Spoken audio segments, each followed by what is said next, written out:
Yawa sa dalang bana eh. Ano dyan mga puno? Salamat sa akong amigo.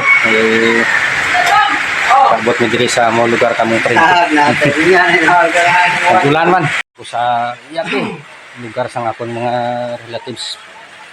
Si Engineer Tibong at architect. Dere. Ngayong hapon mga idol no, karon na rin ako karon diri sa akong mga relatives diri sa lugar ni Engineer. Liloan. Sa Liloan. So, ari si kita na kami nag-meet ni Engineer Tibong o engineering office siya. So, ako nga partner ay engineer sa machine. So, ari naman karon diri ang isa na to ka amigo kay architect Anjo.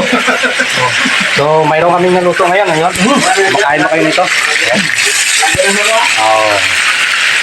Yan ang tinatawag na kiyabaw. Makain ba kayo nito? Oh.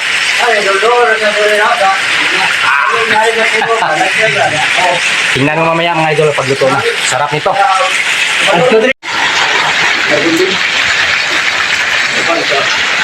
Tagto ko to sila lugar to sa Pasil.